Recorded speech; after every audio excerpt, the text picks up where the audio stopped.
A Justiça do Rio Grande do Norte suspende a tabela de frete que o governo baixou para acabar com a greve dos caminhoneiros.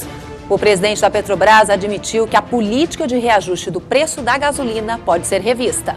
A mãe de um policial morreu de infarte ao reconhecer o corpo do filho policial que morreu durante uma operação no Rio de Janeiro. Em Minas Gerais, os ataques não param e pelo 5º dia seguido, mais ônibus foram queimados. O Ministério Público denunciou o ex-governador do Rio de Janeiro, Sérgio Cabral, em esquema de doleiros. A Petrobras arrecadou mais de 3 bilhões de reais em leilão de áreas para exploração de petróleo. E quem precisa de dinheiro está usando e abusando das milhas do cartão de crédito. Veja este e outros bons negócios agora no Jornal das 18 horas.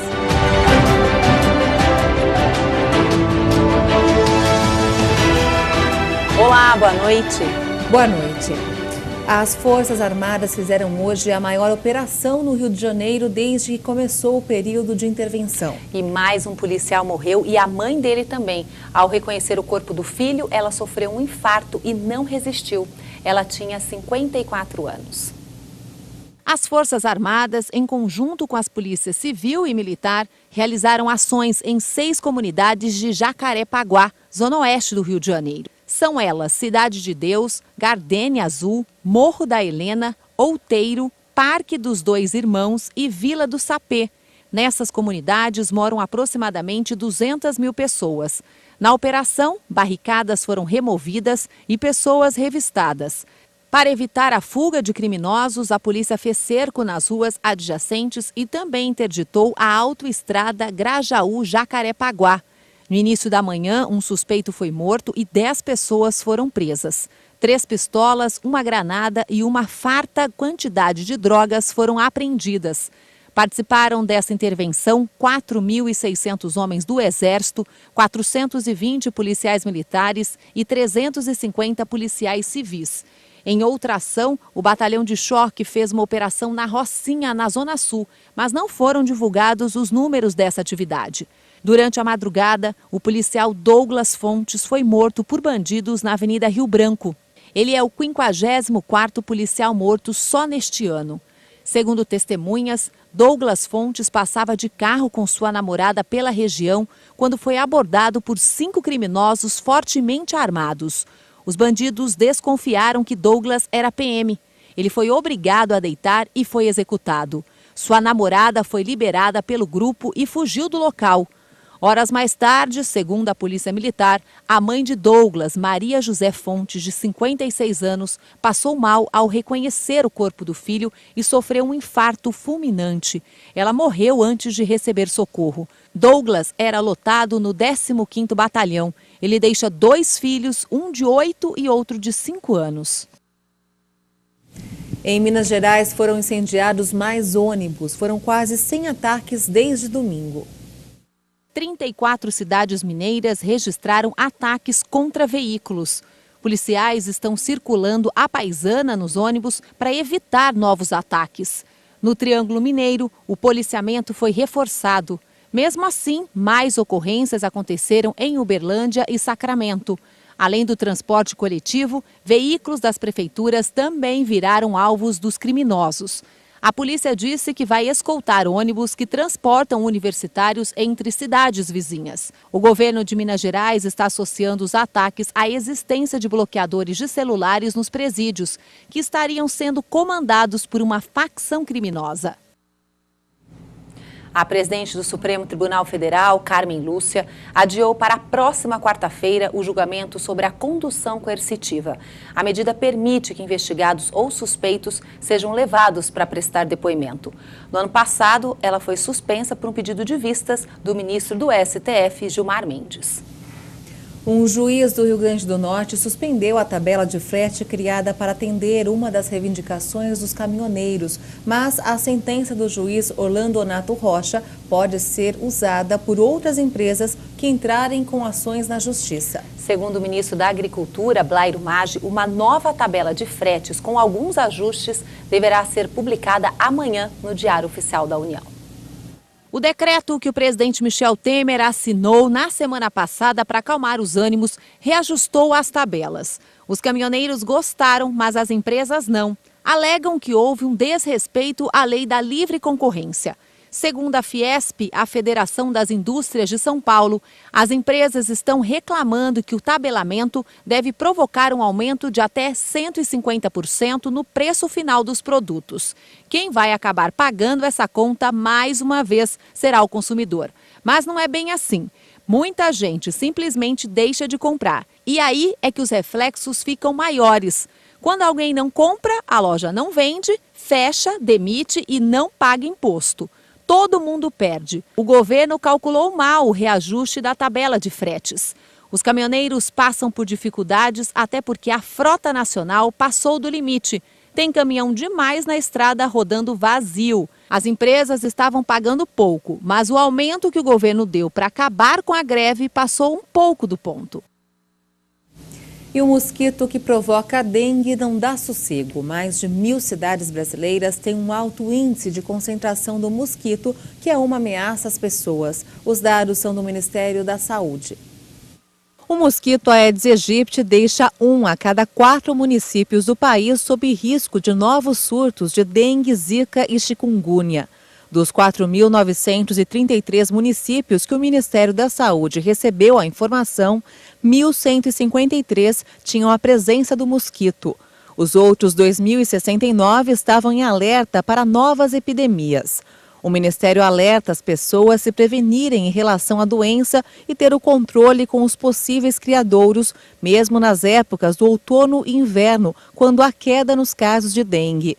Os dados foram coletados pelo Ministério entre março e abril e devem ser divulgados esta semana. Apesar do aumento da infestação, as informações do órgão da saúde mostram que, se observarmos os dados no total, o número de casos de dengue, zika e chikungunya segue em queda no Brasil. Até o dia 21 de abril deste ano, a data dos últimos dados, o país tinha 101.863 casos prováveis de dengue que foram contabilizados.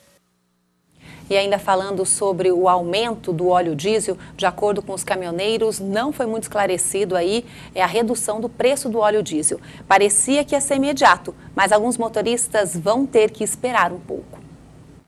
A semana já começou com mais de 1.000 quilômetros rodados. A vida de quem está na estrada não é fácil, mas pelo menos o Walter já conseguiu usufruir de um benefício pelo qual a categoria dele lutou nas últimas semanas. Tanto no estado de São Paulo como aqui no Mato Grosso do Sul já consegui já abastecer já com desconto já.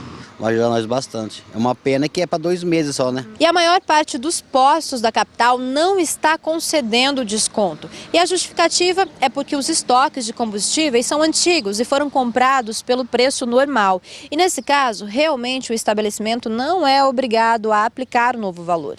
Antes da greve, em Campo Grande, a média de valores aplicados para o diesel era de R$ 3,90. Com a determinação do desconto de impostos pelo governo federal, esse valor terá que cair 46 centavos. Percorrendo alguns postos de Campo Grande, já é possível ver valores de R$ 3,69, R$ 3,55 no anel rodoviário. Mas, de fato, o motorista só vai perceber mesmo essa diferença a partir dos próximos dias, quando os estoques novos de combustíveis começarem a chegar. Para isso, o PROCON está percorrendo os postos para garantir que a medida realmente seja aplicada. Aqueles postos, né, que tem estoque antigo, que pagou um valor maior, não faz sentido estar comercializando já com o desconto nesse momento, porque senão eles ficarão no prejuízo. Mas a portaria ela é bem clara, a partir do dia 1º de junho, todo o estoque novo que chegou já com o repasse da refinaria, esse repasse dos 46 centavos no diesel tem que ser repassado para o consumidor. E é isso que a gente está verificando. A portaria 735 do Ministério da Justiça, ela estabelece ali multa, né, a suspensão da atividade, né, se for o caso, né, a interdição temporária, né. Então existe ali uma série de sanções, né, e é por isso que a gente inclusive orienta aos estabelecimentos comerciais, aos postos, né, que se atentem para o cumprimento dessa portaria, né. Aqui em Mato Grosso do Sul tem mais uma questão. O desconto do ICMS de 17% para 12% concedido pelo governo estadual. Com isso, a soma dos descontos pode chegar a 60 centavos. E a competitividade entre os postos vai fazer com que esse desconto chegue até um pouco mais. E o mercado é totalmente livre, a gente não pode precisar se vai ser 60 ou centavos, mas que vai haver muita competição, entendo que sim. E quem não respeitar a medida será penalizado. E a população pode denunciar. Se o cidadão comum ele se depara com a situação em que o combustível está sendo vendido num preço que ele entende como superfaturado, ele pode estar ligando para o 151 ou então pegando nota fiscal, né, se eventualmente abastecer nesses estabelecimentos e vindo pessoalmente até o PROCON para fazer a abertura de uma reclamação. Apesar da confusão, aos poucos, as centrais de abastecimento de alimentos estão normalizando os estoques e os preços também, como é o caso da CEAGESP de Ribeirão Preto. Os caminhões voltaram e os produtos agrícolas também. Passada uma semana da paralisação dos caminhoneiros, o movimento começa a voltar ao normal na CEAGESP de Ribeirão Preto, no estado de São Paulo. O reabastecimento é rápido, porque a maior parte do hortifruti é cultivado próximo daqui. Com mais oferta, os preços também voltaram ao normal. O abastecimento rápido foi favorecido porque grande parte da produção de verduras, legumes é regional. O comércio do Marcelo ficou praticamente paralisado durante a greve. Ele normalmente recebe 5 caminhões de frutas por semana e durante o protesto recebeu somente 1. Para não ficar no prejuízo, teve que regular o estoque. Algumas frutas, como o melão, que vem de longe, ainda não tem muita oferta. Mas ele espera que tudo se regularize em aproximadamente 20 dias. Até voltar ao normal, o pessoal vai ter que aguardar um pouquinho. Quem a gente deve, né? Este box está hoje lotado de mercadorias. Alho, cebola e principalmente batata. Situação bem diferente daquela que encontramos semana passada. Os clientes agradecem. É bom servir os freguês direitinho, de coisa. Isso é muito bom. Se é bom para quem vende, melhor ainda para quem compra e revende as frutas, verduras e legumes nas mais de 100 cidades abastecidas pela Central de Ribeirão Preto. Este empresário é de Franca e ficou sem mercadorias durante a paralisação. Nesta semana veio comprar uma grande variedade de produtos para oferecer aos clientes. Foi uma semana bem complicada, porque não achava nada, né? Todo mundo que se ligava ninguém tinha, todo mundo com medo de vir no Ceasa e ficar preso na estrada. Foi meio complicado. Nas cidades, o escoamento dos produtos agrícolas já está praticamente regularizado nos mercados e varejões. Produtos com qualidade e bons preços. As gôndolas deste supermercado estão com fartura. Produtos selecionados para atender a demanda e o cliente sair satisfeito. A gente precisa de fruta fresca, fruta boa, né? De qualidade. Agora como que tá? Agora tá bom, com certeza. Agora tá bem melhor. E não é só no hortifruti que a oferta de itens já está voltando ao normal. O setor de carnes também vai aos poucos se restabelecendo. O gerente de operações de uma grande rede de supermercados do estado de São Paulo explica que as lojas do grupo não chegaram a ter falta de produtos por causa do estoque da empresa, mas a oferta de marcas diminuiu. Outra saída foi buscar diferentes fornecedores e trabalhar diretamente com os produtores rurais. Agora é uma readequação de recebimento, de adaptação, né? Estamos recebendo até nos domingos no nosso CD e nas lojas também para readequar os estoques à sua normalidade. O ministro do STF, Edson Fachin, negou a quebra de sigilo telefônico do presidente Michel Temer. Mas a medida foi autorizada para os ministros da Casa Civil, Eliseu Padilha, e de Minas e Energia, Moreira Franco. Ontem, a Polícia Federal pediu a quebra do sigilo dos três no inquérito que apura o suposto pagamento de propina de 10 milhões de reais pela Odebrecht ao partido MDBista. O Ministério Público Federal denunciou o ex-governador Sérgio Cabral e mais 61 pessoas na Operação Câmbio Desligo. O esquema seria comandado por doleiros. Mais uma vez, o ex-governador do Rio de Janeiro, Sérgio Cabral, foi denunciado na Operação Lava Jato. O Ministério Público Federal também denunciou outras 61 pessoas na Operação Câmbio Desligo.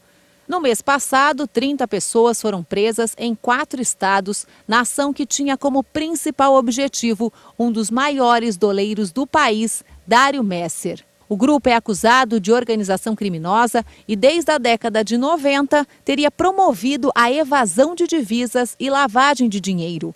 Os alvos da operação eram doleiros suspeitos de movimentarem 1 bilhão e 600 milhões de reais em 52 países. Sérgio Cabral já se tornou réu 23 vezes. Em 5 delas, já foi condenado em primeira instância. E veja a seguir, a situação política do Brasil faz o dólar disparar. E ainda quem precisa de dinheiro está usando e abusando das milhas do cartão de crédito. Os detalhes em instantes. Até já!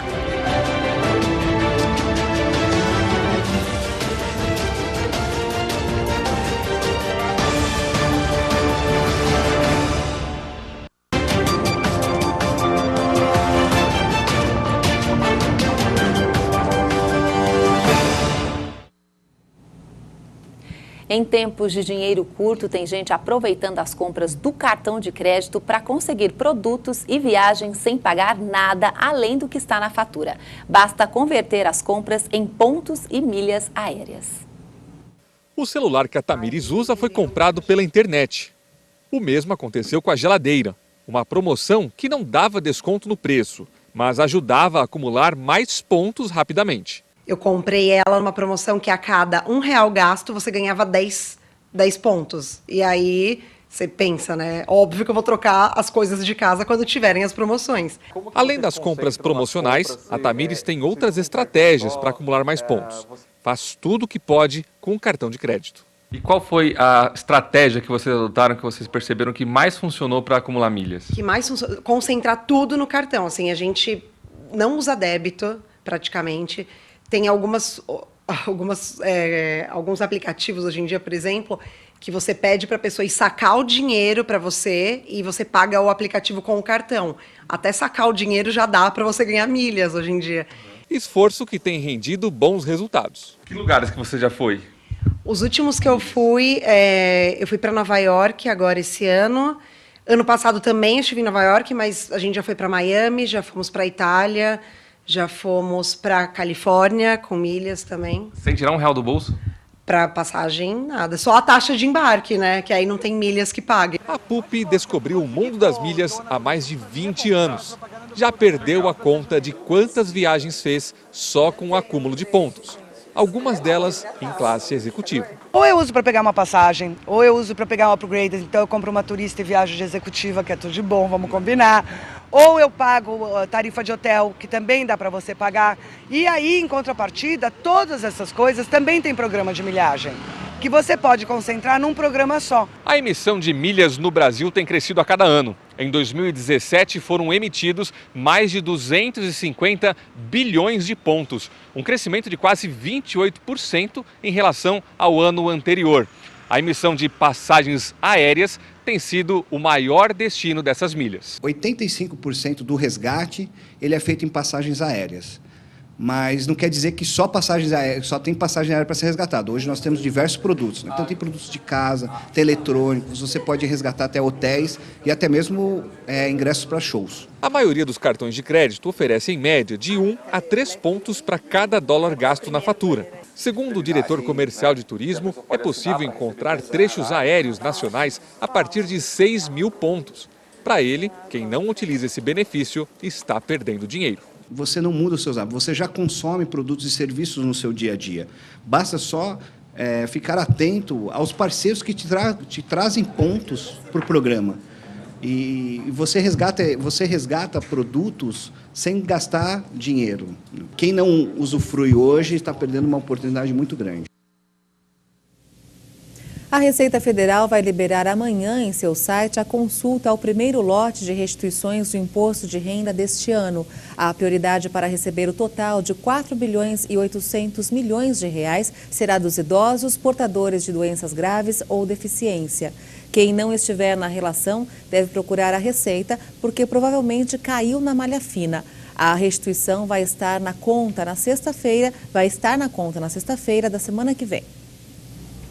A Câmara aprovou uma proposta que prevê que os clientes que desistirem da compra de um imóvel negociado na planta terão que pagar multa de até 50% do valor já dado à construtora para desfazer o negócio. A decisão é favorável a construtoras e o texto ainda precisa ser aprovado pelo Senado.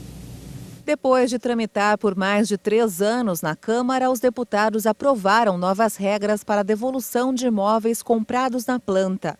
O chamado distrato pode acontecer se o cliente desistir do negócio ou em caso de inadimplência. Agora, o texto irá para o Senado antes da sanção presidencial. O valor de 50% só não será pago se o consumidor encontrar um interessado que aceite a transferência de toda a dívida do imóvel. A multa de metade das parcelas já pagas será aplicada à maioria dos imóveis construídos atualmente no Brasil, que usam o chamado regime de afetação. O empreendimento é constituído legalmente separado da construtora, com CNPJ e contabilidade próprios. Caso o imóvel não esteja nesse regime, a multa máxima será de 25%. Se o cliente apenas devolver as chaves, será preciso ter paciência para reaver o dinheiro de volta. Caso o imóvel seja construído no regime de afetação, o cliente será reembolsado em uma única parcela até 30 dias após o habite-se, autorização para que os compradores possam ocupar o imóvel. Se o projeto não for nesse regime, a devolução do dinheiro ocorrerá em até 180 dias após a assinatura do distrato. As construtoras comemoraram.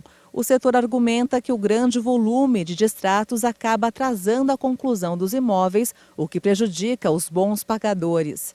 O texto aprovado prevê o direito ao arrependimento caso a compra seja feita em estandes de venda ou fora da sede do incorporador. E o dólar obrigou o Banco Central a entrar mais uma vez no mercado para vender moeda. E depois de encostar nos R$ 4,00, terminou o dia cotado a R$ 3,91. A queda da Bolsa de Valores foi de quase 3%. Para os analistas, o que está acontecendo no mercado é especulação, apesar da situação confusa com a greve dos caminhoneiros, que já acabou, e das incertezas em relação às contas públicas. Para quem tem, é hora de ganhar mais dinheiro. A Petrobras arrecadou hoje 3 bilhões 150 bilhões de reais. Conseguiu o dinheiro num leilão, onde ofereceu 4 blocos da área do pré-sal. Fechou o negócio em 3. O terceiro leilão de áreas do pré-sal sob o regime de partilha de produção foi marcado pela oferta de mais de 75% da produção da União e pela derrota da Petrobras. O Irapuru foi disputado por 4 consórcios. Três Marias, por 2, e 2 Irmãos, ofereceu apenas uma oferta, com valor mínimo. Itaibenzinho, o bloco menos valioso da rodada, foi o único que não teve nenhum interessado. A Petrobras foi superada por petroleiras estrangeiras em 2 áreas, mas exerceu o direito de preferência garantido por lei e decidiu entrar nos consórcios vencedores com participação de 30%. Logo depois do leilão, o presidente da Petrobras, Ivan Monteiro, defendeu a política de preços da empresa, que agora acompanha a cotação no mercado internacional, mas admitiu que depois que for realizada uma consulta da Agência Nacional de Petróleo, a Petrobras poderá revisar o método adotado hoje, sem esquecer de garantir a estabilidade e os bons negócios para a empresa. O Brasil desperdiça pouco mais de 10 bilhões de reais por ano com vazamentos de água. Para a gente ter uma ideia, só em 2016, as perdas corresponderam a 7 mil piscinas olímpicas por dia. Vazamentos de tubulações, roubos e fraudes fizeram com que o país desperdiçasse quase 40% da água potável dos sistemas de distribuição. O levantamento é do Instituto Trata Brasil, que apontou ainda que o índice de perdas em 2016 foi o maior em 5 anos. Um dos fatores é que as cidades não combateram os vazamentos e os furtos de água. E o desperdício não é só econômico. Com mais água jogada fora, maior a necessidade de captação dos rios e de tratamento. Com isso, aumenta o consumo de energia elétrica, de produtos químicos para a limpeza da água e de manutenção de equipamentos. O país gastou 11 milhões e meio de reais com vazamento básico em 2016 e perdeu 10 bilhões e 600 mil para o desperdício. Uma conta que o contribuinte também ajuda a pagar. A solução para isso está em uma mudança das políticas públicas. Se o Brasil reduzir as perdas pela metade até 2033, conseguiria economizar quase 60 bilhões de reais até lá. E essa edição termina aqui. Uma ótima noite para você e a gente se vê amanhã. Uma boa noite para você e até amanhã.